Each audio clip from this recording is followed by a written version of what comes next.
Marcus Wellington was used to control. As the CEO of one of Seattle's most influential tech companies, control was his default state. Meetings scheduled to the minute, staff reports aligned with quarterly goals, and emotions kept tightly under wraps. He understood efficiency, logic, and profit.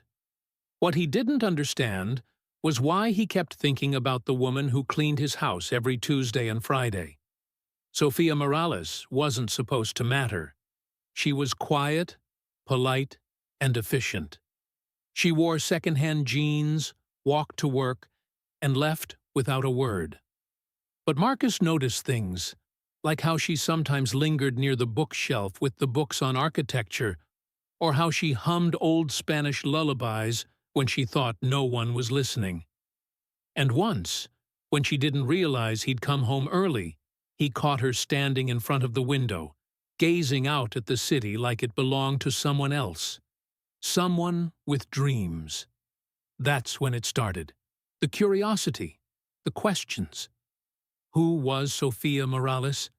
And why did Marcus feel like his carefully constructed life was somehow missing her? He started coming home early on Tuesdays. Not enough to be obvious, just enough to say hello. One day, he left a book on Latin American architecture on the kitchen counter. She noticed. The next week, she brought it back to the shelf, but with a sticky note marking her favorite design. That night, Marcus stayed up reading every page. He told himself it wasn't personal, that he was just interested in people.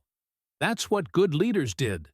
But when he caught himself wondering whether she liked coffee or tea, or what music she listened to, or if she had anyone waiting for her at home, he knew it was already too late. So he did what any emotionally repressed billionaire might do. He followed her. He waited until she left one Friday afternoon, then took his car and drove 2 blocks behind her, tailing her through the neighborhood. She didn't notice. She walked with purpose, straight to a rundown building labeled Esperanza Community Center. Marcus parked discreetly and watched from across the street. Sophia walked in and was immediately greeted by 2 children who hugged her like she was a superhero. Moments later, she was organizing papers, handing out snacks, then standing in front of a chalkboard, teaching English to a room full of adults whose eyes lit up when she spoke. Marcus sat frozen.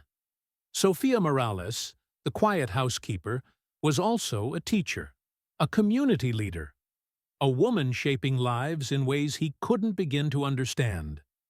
And in that moment, Marcus realized something terrifying and wonderful. Marcus didn't sleep that night. He kept seeing Sophia, her smile, her voice as she explained things to nervous students, the way children clung to her arms like she was their safe place. He had followed her out of suspicion and ended up discovering someone extraordinary. Someone who made him question everything about his life. The next day, he did something he rarely did. He went back without a plan. He walked into the Esperanza Community Center in jeans and a sweatshirt, unannounced and uninvited. The receptionist blinked in surprise, but smiled politely. "I'm looking for Sophia Morales," he said, his voice lower than usual. "She's in classroom 3, helping with the after-school program." He walked slowly down the hallway, heart pounding. He found her sitting cross-legged on the floor, surrounded by giggling children and a chaotic mess of art supplies. Her hair was pulled into a loose braid, and she wore no makeup, just the glow of someone doing what she loved. When she looked up and saw him, her smile faltered. "Mr. Wellington," she said, rising to her feet, wiping her hands on a towel. "What are you doing here?" He didn't answer immediately. Instead, he looked around the room, at the peeling paint, the broken chairs, the warmth. "I owe you an apology," he said finally. "For what?" "For following you, for not trusting you, for thinking you were something you're not." She crossed her arms. "You think you can just show up here and say that?" "No," Marcus said. I don't expect forgiveness. But I couldn't pretend anymore. I saw what you do here, and I realized I didn't know anything about you, and I wanted to. Her gaze softened, just a little. This place, she said quietly, isn't about charity. It's about dignity. Everyone here matters. Immigrants, refugees, single mothers, people who've been told their whole lives they don't belong. I know, Marcus said, his voice low. And I want to help. She raised an eyebrow. Why? Because I believe in you. Sophia stared at him, unsure whether to laugh or cry. This man, rich, powerful, untouchable, was standing in her world, asking to be part of something he didn't understand. You're not here to write a check, are you? She asked. No, he said. I'm here to learn. Something shifted in her then, just slightly. You can start by stacking those chairs, she said. And he did. That evening, Marcus helped clean up paintbrushes, served snacks to children, and took out 3 bags of trash. He didn't complain. He didn't flinch. And for the first time, Sophia saw something beneath the polished surface. Humility. When he left, she walked him to the door. I still don't trust you, she said. I don't blame you. But if you're serious, come back tomorrow. He smiled. I will. And he did. Marcus stood still, meeting her eyes. You were the person I fell in love with. Sophia's anger faltered. Don't I know you love someone else? Someone impossible who inspires you to do good work. I know I'm not that person, but I need you to know that helping this place, it wasn't about control or charity. It was about love. Sophia stared at him, tears forming in her eyes. You really don't understand, do you? Her voice was gentle now. You are that person. The impossible one I told you about. Marcus felt the world shift. What did you think I was talking about? Someone else? You were the only man in my life. The only one who listened to my dreams, who made me feel like my work mattered. But I convinced myself it was hopeless, because you were my employer, because you were wealthy, because I was just the help. Marcus stepped closer. Sophia, I spent months falling in love with someone I thought could never love me back. And all this time, you were already loving me. In the only way you knew how. They stood facing each other in the nearly empty community center, years of misunderstanding finally dissolving. I followed you because I was paranoid and suspicious, Marcus said softly. But I fell in love with you because you showed me what it means to live with purpose. I thought you saw me as just another employer, someone you had to watch out for. But I saw you as everything I'd lost faith in. Goodness, honesty, someone who cared more about others than herself. Sophia reached up and touched his face. We're both idiots. Marcus laughed, the sound rusty from months of unhappiness. Completely. So, what do we do now? Marcus took her hands in his. I want to ask you something, and I need you to think carefully before you answer. Sophia nodded. I don't just want to date you, Sophia. I want to build a life with you, a real partnership. I want to use everything I have, my money, my connections, my resources, to support the work you do, not as charity, but as equals, working toward the same goals. Sophia's eyes widened. Marcus, I've learned that money is just a tool. It only matters when it's used to help people. You've shown me how to use it right. I want you to teach me more. I want to learn from you, work beside you, love you while we make the world a little better.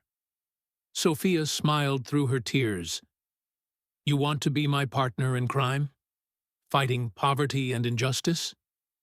I want to be your partner in everything." Sophia stood on her toes and kissed him, soft, sweet, and full of promise. When they broke apart, Marcus rested his forehead against hers. "There's one more thing," Sophia said. "What's that?" "My mother wants to meet you." Marcus grinned. "Should I be nervous?" "Terrified. She's already decided you're too skinny and need feeding." As they walked out of the community center hand in hand, Marcus looked back at the photos on the walls. Immigrants learning English, families celebrating graduations, children playing in the after-school program. This place had brought them together. And now it would be part of their shared future. "Ready to change the world, Mr. Wellington?" Sophia asked. "With you. I'm ready for anything." Outside, Seattle's evening lights sparkled like promises. And for the first time in years, Marcus felt like he was exactly where he belonged. Sophia smiled, remembering Marcus's first dinner at her apartment.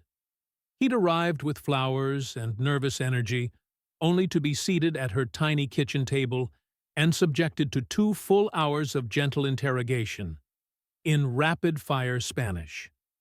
By the end of the evening, Isabella was teaching him how to make pupusas, while telling every embarrassing story from Sophia's childhood.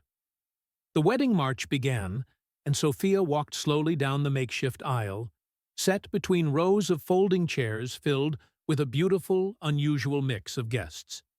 Marcus's business associates sat beside her former English students. Tech executives chatted with community organizers. Carlos, now the community center's IT director, thanks to a program Sophia and Marcus had launched, dabbed his eyes with a handkerchief. At the front of the room, Marcus waited in a perfectly tailored tuxedo, his face glowing with joy. Beside him stood David, who had become not just Marcus's best man, but also one of Sophia's closest friends, often joining them for weekly dinners and community events. "Dearly beloved," began Father Martinez, the priest who'd married half the couples in the neighborhood, "we gather today to witness the union of 2 souls who have found in each other not just love, but purpose." Sophia and Marcus had written their own vows. When Marcus spoke, his voice was clear and steady. "Sophia, you taught me that wealth isn't measured in bank accounts, but in the lives we touch. You showed me that trust isn't weakness, it's strength. You proved that love doesn't divide us by our differences. It multiplies our capacity to do good. I promise to be your partner in all things, in love, in life, and in the work of making this world more just and kind." Sophia's voice was firm and full of quiet strength. "Marcus, you taught me that assumptions can blind us to unexpected blessings. You showed me that vulnerability isn't foolishness, it's courage. You proved that 2 people from different worlds can build a new world together. I promise to be your partner in all things, in dreams realized, in challenges faced, and in the joy of serving something greater than ourselves." When Father Martinez pronounced them husband and wife, the community center erupted in cheers. Maria threw rice despite the giant "No Rice" sign, and the kids from the after-school program rushed forward with handmade cards and glitter-covered congratulations. During the reception, Sophia and Marcus moved through the crowd together, thanking guests and soaking in every moment. The Morales Wellington Foundation had officially launched 3 months ago, focusing on immigrant services, educational access, and community development across the Pacific Northwest. Sophia served as executive director. Marcus led strategic planning and funding. A true partnership, already changing thousands of lives. "Remember when you thought I was stealing from you?" Sophia teased as they swayed to their first dance. "Remember when you thought I could never see you as anything more than the help?" Marcus countered. They laughed, spinning slowly as their community danced around them, David with Isabella, who had appointed herself his Spanish tutor, Carlos twirling his granddaughter, and Maria and her husband of 50 years moving with graceful familiarity. Later that evening, Sophia found herself standing in front of the classroom where it had all begun, the very place she'd taught English. That first night, Marcus had secretly followed her. Now, it bore a plaque. The Sophia Morales Wellington Learning Center, where every voice matters. "Any regrets?" Marcus asked, wrapping his arms around her from behind. "Only one," Sophia said, leaning into him. "What's that?" "That it took us so long to figure out we were meant to be partners all along." Marcus kissed the top of her head, breathing in the scent of her hair, and the faint aroma of Isabella's cooking, which now seemed permanently infused into their lives. "We found each other when we were ready. That's all that matters." Through the window, Seattle's skyline sparkled in the distance, the city where a suspicious millionaire had once followed his housekeeper and discovered that the greatest treasure wasn't wealth, but someone who shared his values and multiplied his ability to love. The next morning, Sophia and Marcus would leave for their honeymoon in Honduras, where Marcus would meet the extended family who had already been sending him care packages and hand-knitted sweaters for months. After that, they'd return to their mission, teaching financial literacy to new immigrants, expanding the foundation's reach, and proving every day that love, when combined with purpose, could truly change the world. But tonight, surrounded by the community that had brought them together, Sophia and Marcus simply held each other, grateful, in awe, and deeply, joyfully in love. In the distance, David raised a toast to the happy couple. Isabella fussed over the leftover food that needed to be distributed to local families. And the Esperanza Community Center carried on its quiet, powerful work of turning strangers into family, one connection at a time. Some love stories begin with grand gestures or chance encounters. This one began with a millionaire following his maid after work, only to discover the greatest treasure had been right beside him all along, not hidden, just waiting for him to open his heart enough to finally see it. 3 years later, November 2029. Rain lashed against the windows of the Esperanza Community Center, now expanded into 2 adjoining buildings. Inside, warmth radiated from glowing lanterns, the hum of quiet conversations, and the smell of cinnamon tea. Sophia stood before a whiteboard in the new Women's Empowerment Wing, facing a group of young immigrant mothers, some holding babies, others scribbling notes. She smiled. "You are not just surviving. You are building something new. For yourselves. For your children." A round of applause followed. Among the listeners, one woman wiped a tear from her cheek and whispered, "Gracias, Señora Wellington." From the hallway, Marcus watched silently. He still couldn't believe the life they had built. Not just marriage, but a mission. Not just love, but legacy. That night, at home, Sophia curled up on the couch, sipping tea while Marcus flipped through folders. "I met a boy today," Marcus said. 12, smart, scared, just crossed the border last month. He speaks 5 words of English. I think we should start a mentorship program for unaccompanied minors." Sophia looked up. "You already wrote the proposal, didn't you?" He grinned sheepishly. "Half of it." "You're impossible," she said, leaning over to kiss him. But not everything was peaceful. Trouble brewed. A new city ordinance threatened funding for community programs. Donations dropped. One of their centers was vandalized, graffiti reading, "Go back to where you came from." It hurt. Sophia didn't cry. But she didn't sleep that night either. "Maybe we're pushing too hard," she whispered in the dark. "Maybe we're asking for too much." Marcus took her hand. "We're asking for dignity, for fairness, for basic humanity. If that's too much, then we need to ask louder." They organized a citywide coalition. Community leaders, local businesses, churches, synagogues, mosques, even rival tech companies.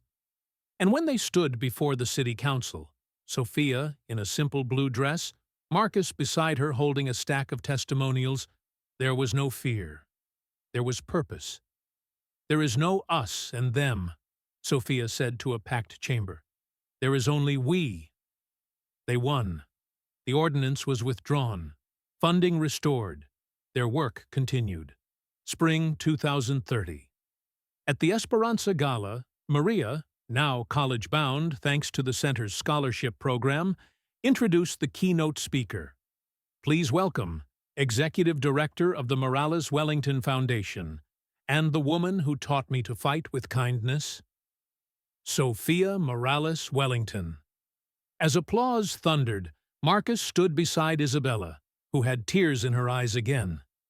"She's my daughter," she whispered proudly. "But she's everyone's daughter now." Later that night, in their quiet garden, Sophia and Marcus watched the stars. "We've done so much," Sophia said softly, "but sometimes I wonder, is it enough?" Marcus kissed her hand. "It's never enough. That's why we keep going." She rested her head on his shoulder. "You still believe we can change the world?" He smiled. "We already are." In the distance, the city lights sparkled again, not just as promises, but as proof. Autumn 2031. A new beginning. The wind carried the scent of fallen leaves and freshly baked bread as Sophia stood in the nursery, her hand gently resting on the edge of a tiny wooden crib. Soft lullabies played in the background. On the shelf sat children's books in English and Spanish, alongside a framed photo of Isabella holding a tiny knitted blanket, beaming with pride. Marcus stepped into the room quietly, holding a folded baby onesie. "I think she's going to look better in this than I did as a baby." Sophia smiled, brushing a tear from her cheek. "You were a chubby baby. She'll probably inherit my stubbornness and your appetite." They laughed, but their eyes stayed on the crib. Their daughter, Lucia Esperanza Wellington, was due any day now. 3 weeks later, the night was quiet. The city outside buzzed faintly, but inside the hospital room, the world had shrunk to the sound of a newborn breathing softly on her mother's chest. Marcus sat beside the bed, exhausted but glowing. "She has your nose." Sophia, hair matted and face radiant, whispered, "And your impossible calm." Isabella burst into the room minutes later, nearly dropping the soup she'd smuggled in. "Let me see my nieta. I already gave her a nickname, La Tormentita, my little storm." "She's going to shake the world," Marcus said, and no one doubted it. 6 months later, Esperanza Center. Lucia's arrival hadn't slowed them down. It had sharpened their mission. A new child care and family development wing was under construction, funded by a major tech donor who had once called Marcus naive. Now, after volunteering for 3 months, he had become one of their loudest advocates. Sophia held Lucia in a carrier as she gave a speech to new mothers, telling them, "This place didn't just give me a career, it gave me a home. And now it's giving my daughter a future." Behind her, the plaque read, "Lucia Wing, for every child with a dream," and every parent who dared to hope their story was now drawing national attention. A team from PBS filmed a documentary called The Housekeeper and the Heir, a love story that rebuilt a city. Interviews spanned former students, staff, politicians, and even David, who now ran a legal clinic on the center's third floor. I followed her because I didn't trust anyone, Marcus said on camera. I stayed because she became the person I trusted most in the world, Sophia added. People said we were from different worlds, but we built our own. Autumn 2031. A new beginning. The wind carried the scent of fallen leaves and freshly baked bread as Sophia stood in the nursery, her hand gently resting on the edge of a tiny wooden crib. Soft lullabies played in the background. On the shelf sat children's books in English and Spanish, alongside a framed photo of Isabella holding a tiny knitted blanket, beaming with pride. Marcus stepped into the room quietly, holding a folded baby onesie. I think she's going to look better in this than I did as a baby. Sophia smiled, brushing a tear from her cheek. You were a chubby baby. She'll probably inherit my stubbornness and your appetite. They laughed, but their eyes stayed on the crib. Their daughter, Lucia Esperanza Wellington, was due any day now. 3 weeks later, the night was quiet. The city outside buzzed faintly, but inside the hospital room, the world had shrunk to the sound of a newborn breathing softly on her mother's chest. Marcus sat beside the bed, exhausted but glowing. She has your nose. Sophia, hair matted and face radiant, whispered, and you're impossible calm. Isabella burst into the room minutes later, nearly dropping the soup she'd smuggled in. Let me see my nieta. I already gave her a nickname, La Tormentita, my little storm. She's going to shake the world, Marcus said, and no one doubted it. 6 months later, Esperanza Center. Lucia's arrival hadn't slowed them down, it had sharpened their mission. A new child care and family development wing was under construction, funded by a major tech donor who had once called Marcus naive. Now, after volunteering for 3 months, he had become one of their loudest advocates. Sophia held Lucia in a carrier as she gave a speech to new mothers, telling them, "This place didn't just give me a career. It gave me a home. And now, it's giving my daughter a future." Behind her, the plaque read, Lucia Wing, for every child with a dream and every parent who dared to hope. Late night at home one night, as Marcus paced with a teething Lucia in his arms, he whispered, "You know, I used to think I was just here to fund change." Lucia gurgled. "But you and your mom? You taught me to become the change." Sophia smiled from the kitchen. "She understands. She's already smarter than both of us." Spring 2032. A documentary crew arrives. Their story was now drawing national attention. A team from PBS filmed a documentary called The Housekeeper and the Heir, a love story that rebuilt a city. Interviews spanned former students, staff, politicians, and even David, who now ran a legal clinic on the center's third floor. I followed her because I didn't trust anyone, Marcus said on camera. I stayed because she became the person I trusted most in the world. Sophia added, people said we were from different worlds, but we built our own. 1 year later, Lucia takes her first steps. It happened on a Friday afternoon. The office was half empty, and the sun filtered through the windows of the Morales Wellington Foundation. Sophia gasped. "Marcus! She's walking! Look!"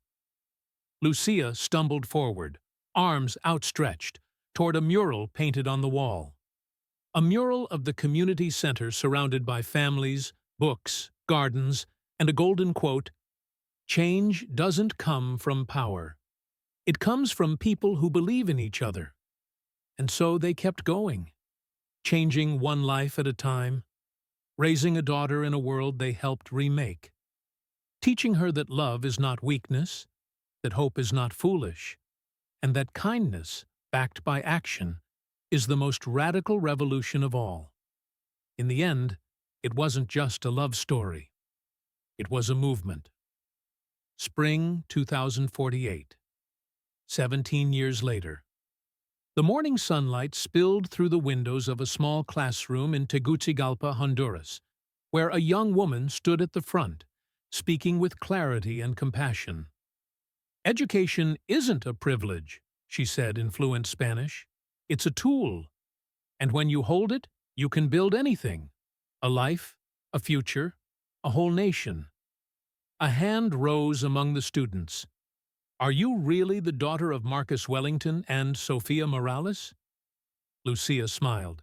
"Yes, but today, I'm just your teacher." 1 year earlier, Seattle, Washington. Sophia stood on the front porch of their family home, watching Lucia load her backpack into a battered old Jeep. It was the same model Marcus had driven when he first started visiting community centers. "You could have gone to Harvard," Sophia said, trying not to cry. Lucia hugged her tightly. "You didn't raise me to chase titles. You raised me to follow purpose." Inside, Marcus was pretending not to listen, but his reddened eyes betrayed him. "I just hoped you'd take over the foundation," he said, handing her a package wrapped in brown paper. Inside was a journal, Sophia's old one. The one she used to write lesson plans, dreams, and doubts. On the first page, Marcus had added in his elegant handwriting. "To Lucia, from two fools who built a future.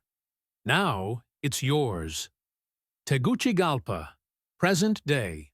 Lucia had opened a satellite branch of the Morales Wellington Foundation in the village where her grandmother was born.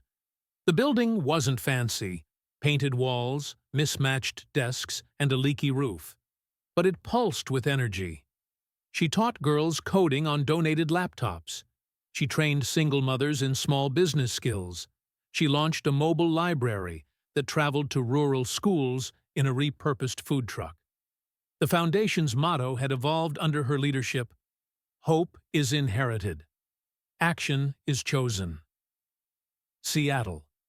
Meanwhile, Marcus and Sophia, now nearing their 60s, had taken a step back. Not into retirement, but into mentorship.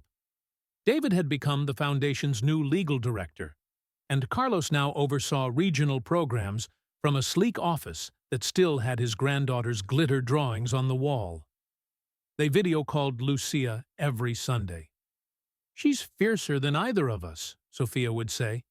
Marcus would grin. "She got your fire and your stubbornness." Fall 2050. Global Summit on Equity and Innovation. Lucia stood on a global stage in Geneva, Switzerland. She'd been invited to speak on sustainable community development and equitable tech access. Heads of state and CEOs leaned forward as she told a simple story. "My parents didn't just teach me about love. They showed me what love looks like in action. They met in a place that served the poor. They built something that gave people dignity, and they never let fear stop them from trusting each other." A standing ovation followed. Final scene. Back in Seattle, Sophia and Marcus returned to the Esperanza Community Center one quiet evening.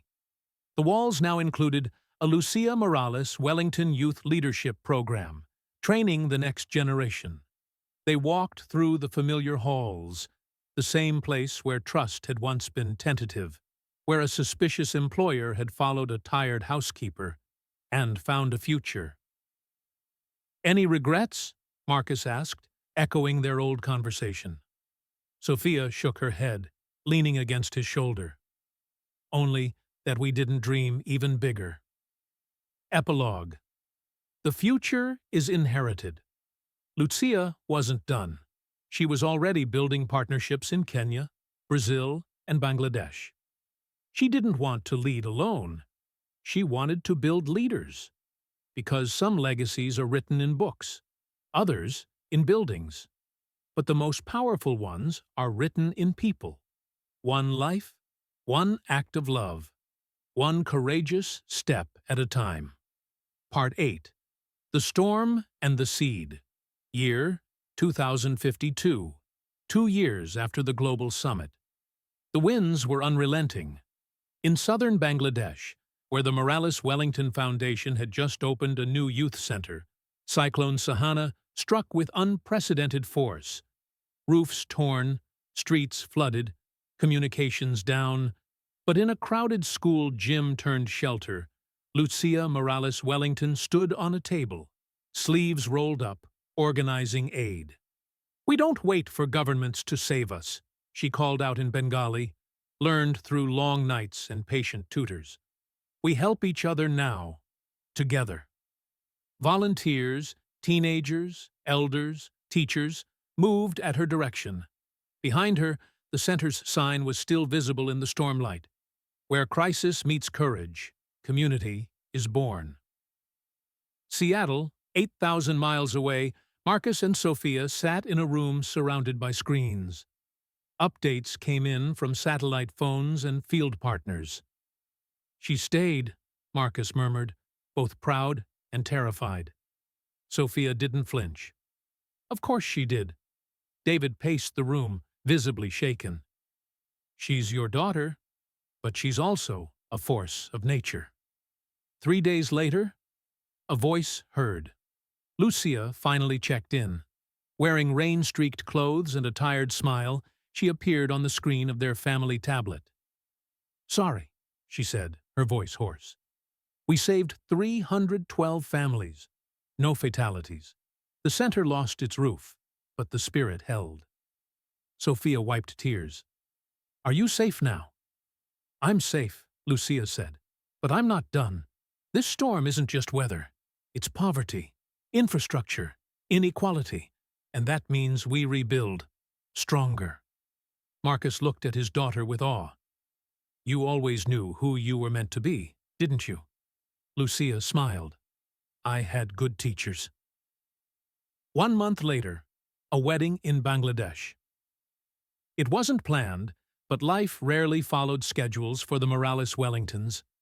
Lucia stood barefoot in a sari of deep blue, her hair woven with jasmine.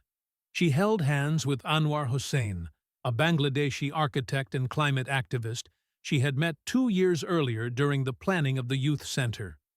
Their vows were simple, spoken in a blend of Spanish, Bengali, and English, 3 languages, 1 promise. "We vowed to build not just homes, but havens, not just families, but futures, not just a marriage, but a movement." Locals, aid workers, children, elders, all cheered.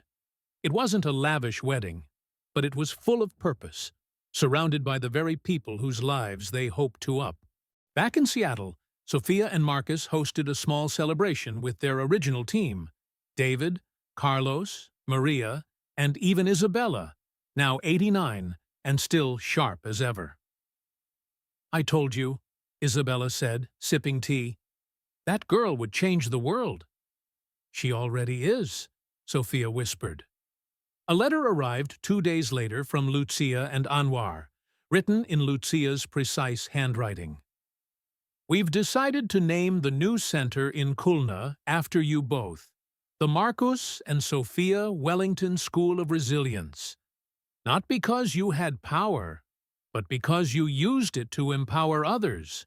Not because you built monuments, but because you planted seeds that became forests." Sophia read it aloud. The room was silent for a moment, the silence of deep pride and shared purpose. Marcus reached for his wife's hand. "We thought the story ended with us," he said. Sophia shook her head gently. "Stories like ours don't end. They evolve." Closing line: "Some people build empires, others build legacies, and sometimes, if they're lucky, they raise someone strong enough to weather the storm and wise enough to plant a seed in its wake." Year 2055, 3 years after the Bangladesh rebuild. The world had changed again. Climate disasters now came with data models. Poverty looked different. No longer just hunger and shelter, but digital exclusion. Those without internet, without skills, without access to the digital economy were being left behind. And Lucia Morales Wellington wasn't going to let that happen. Location: Nairobi, Kenya. A crowd of students sat under solar-powered fans in a sleek, sustainable structure. Above the entrance was a new sign: The Bridge Hub, powered by Morales Wellington Foundation and Anwar Tech. Lucia stood before them, tablet in hand. The future belongs to those who can connect, and we are going to connect the disconnected. Behind her, Anwar adjusted a projector showing maps, not of borders, but of signal coverage gaps and underserved rural regions across Africa and Asia. "We don't just want people online," Anwar said. "We want them included." Meanwhile, in Seattle, Sophia and Marcus, both graying but energetic, now chaired the Global Digital Equity Initiative, partnering with NGOs and governments to bring fiber and satellite infrastructure to forgotten places. David, now U.S. Ambassador to the United Nations for Digital Policy, appeared on screen in their boardroom. Lucia's hubs have already trained 18,000 students across 6 countries, he reported. And her models being replicated in Eastern Europe and the Amazon next. Sophia leaned back, eyes filled with emotion. She's not just changing lives. She's reshaping the entire framework. Marcus smiled. This is what happens when you raise someone to believe that empathy and technology are not opposites. They're allies. Flashback, Honduras. 3 years earlier, Lucia had visited a small village in the mountains of Honduras. There, she'd met Emilio, a 12-year-old boy who walked 2 hours just to use a public internet kiosk for 15 minutes. "What do you want to be?" she asked him. "A robotics engineer," he said shyly. "But I need YouTube and Google." Lucia cried that night. The next day she contacted Anwar. "We're not opening centers anymore," she told him. "We're building networks, physical, digital, emotional. We're making a bridge." The present. Launch day. In Nairobi, Lucia unveiled the new device, a solar-charged offline-first tablet called the Bridge Pad. Built for harsh environments, it came preloaded with coding courses, language lessons, agriculture videos, and financial literacy tools, all designed for rural learners.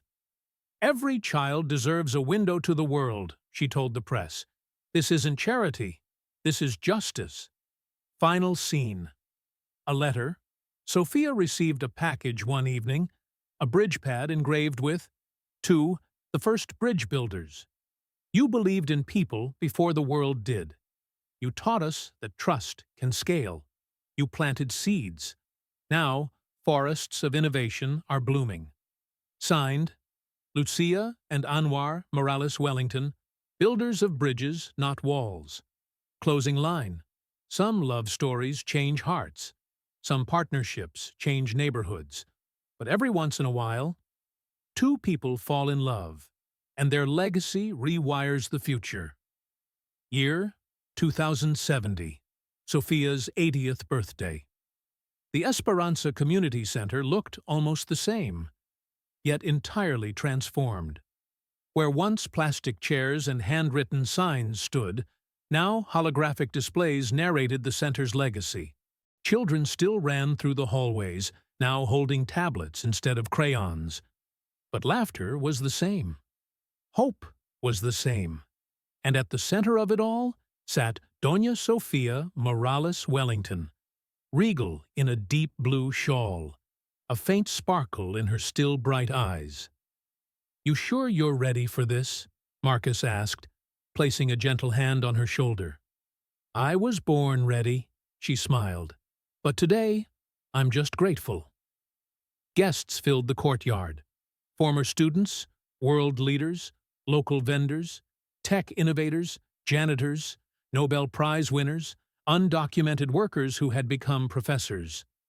They'd come not for fame, but for one reason: to honor a woman who had believed in them when the world hadn't. Lucia stood at the podium, her voice steady. My mother didn't just change lives, she rewrote the definition of leadership. Not by ruling, but by listening. Not with money, but with meaning. Inside the center, a museum had been opened. On one wall, Sophia's first-class photo. On another, Marcus's original handwritten donation pledge. To be used with love. And near the exit, a small plaque that read, From Suspicion to Solidarity. The story of two strangers who became partners and built a future where everyone belongs. That evening, Sophia sat in her old classroom, now digitized, solar-lit, still carrying the smell of well-worn books. Carlos, now almost 90, wheeled in with his great-granddaughter beside him. You saved my life, Miss Sophia, he said. I just came to say thank you. Sophia took his hand, her eyes misty. No, Carlos, you saved mine. All of you did. Final scene. A message to the future. Sophia and Marcus recorded one last message together, to be preserved for the Foundation's archives.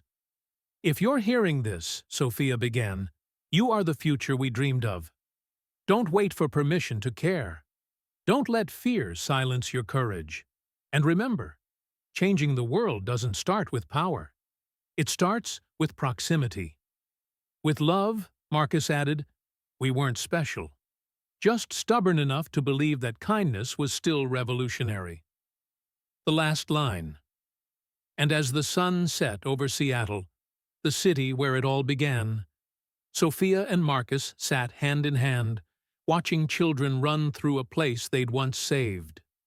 Their love had built a legacy, and in every voice that found confidence, in every life that found dignity, they lived on.